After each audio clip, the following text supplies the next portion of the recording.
Hey guys, so this is the first video of our new unit, which is about ecology. So first I have to introduce what ecology is before I can start talking about anything else, because otherwise there'll be no context for the things I'm saying. Okay?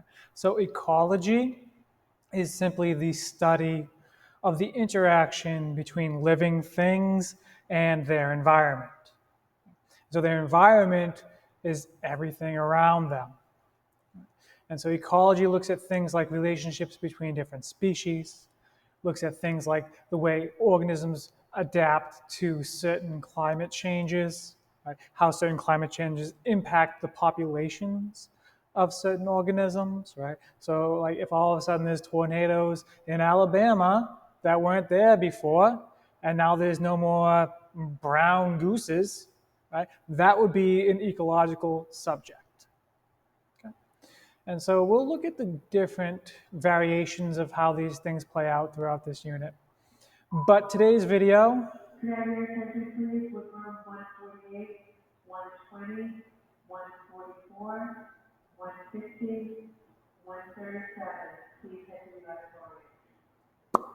is just about the very simple topic of abiotic and biotic factors.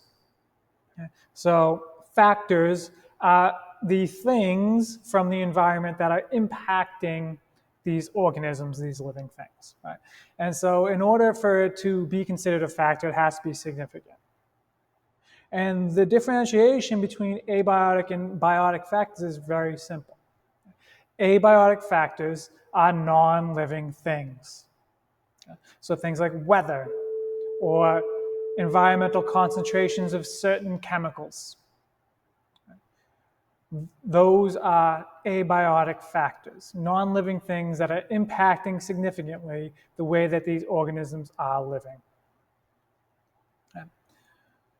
Biotic factors are living or once living things that are impacting these organisms, right? And so like if I have squirrels and a bunch of bees come flying up in here and they impact the way that the squirrels are living, the bees would be a biotic factor. Likewise, if that same squirrel is running across the street, gets hit by cars, and now that dead squirrel's tail is in the road and crows can eat upon that tail, right? That would be a biotic factor.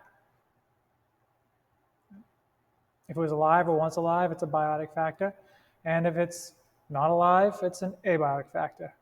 That's it. Bye.